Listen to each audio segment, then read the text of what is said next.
आज का बाइबल का वचन इब्रानियों का नाम पत्र अध्याय 2 वचन 14 से 18, मलाकी का पुस्तक अध्याय 3 वचन 1 से 4 और लूका के अनुसार सुसमाचार अध्याय 2 वचन 22 से 40। मलाकी का पुस्तक अध्याय 3 वचन 1 से 4। प्रभु ईश्वर यह कहता है, देखो मैं अपना दूत भेजूंगा जिससे वह मेरे लिए मार्ग तैयार करे। वह प्रभु जिसे तुम खोजते हो अचानक अपने मंदिर आ जाएगा। देखो विधान का वह दूत जिसके लिए तुम तरसते हो आ रहा है। कौन उनके आगमन के दिन का सामना कर सकेगा?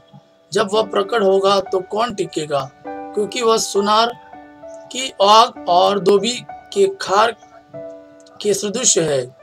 वह चांदी गलाने वाले और शोधन करने वाले की तरह बैठकर लेवी के पुत्रों को शुद्ध करेगा और सोने चांदी की तरह वह उनका परिष्कार करेगा।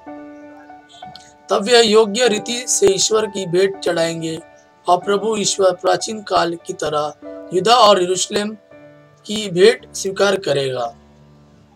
इब्रानियों के नाम पत्र अध्याय 2 वचन 14 से 18। परिवार के सभी सदस्यों का रक्त मांस एक ही होता है, इसलिए वह भी हमारी ही तरह मनुष्य बन गए, जिससे वह अपनी मृत्यु द्वारा मृत्यु पर अधिकार रखने वाले शैतान को परास्त करे और दास्ता में जीवन बिताने वाले मनुष्यों को मृत्यु का भय से मुक्त कर दे। वह स्वर्गदूतों की नहीं बल्कि इब्राहिम के वंशजों की सुध लेता है। इसलिए यह आवश्यक था कि वह सभी बातों में अपने भाइयों के सदृश बन जाए, जिससे वह ईश्वर संबंधी बातों में मनुष्यों के दयालु और ईमानदार प्रधान याजक के रूप में अनेक पापों का प्रायश्चित कर सके। उनकी परीक्षा ली गई है और उन्होंने स्वयं दुख भोगा है, इसलिए वह परीक्षा में दुख भोगने वालों की सहायता कर सकते हैं। आज का सुसमाचार लूका के अनुसार अध्याय 2 वचन 22 से 40 तक। जब मूसा की संहिता के अनुसार शुद्धिकरण का दिन आया तो वे बालक को प्रभु को अर्पित करने के लिए यरूशलेम ले गए, जैसा कि प्रभु की संहिता में लिखा है, हर पलोटो बेटा प्रभु को अर्पित किया जाए, और इसलिए भी कि वे प्रभु की संहिता के अनुसार पंडुकों को एक जोड़ा या कपोत के 2 बच्चे बलिदान में चढ़ाए। उस समय यरूशलेम में सियोन नामक एक धर्मी तथा भक्त पुरुष रहता था। वह इस्राएल का सांत्वना की प्रतीक्षा में था और पवित्र आत्मा उस पर छाया रहता था। उसे पवित्र आत्मा ने यह सूचना मिली थी कि वह प्रभु के मसीह को देखे बिना नहीं मरेगा। वह पवित्र आत्मा की प्रेरणा में से मंदिर आया।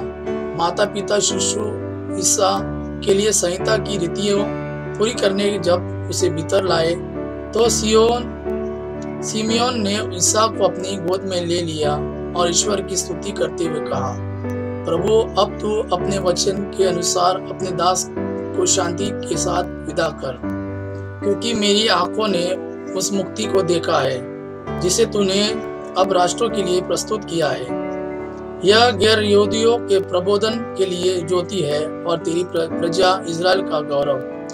बालक के विषय में यह बातें सुनकर उसके माता पिता अचंभे में पड़ गए। सिमियोन ने उन्हें आशीर्वाद दिया और उसके माता मरियम से यह कहा, देखिए इस बालक के कारण इज़राइल में बहुतों का पतन और उत्थान होगा।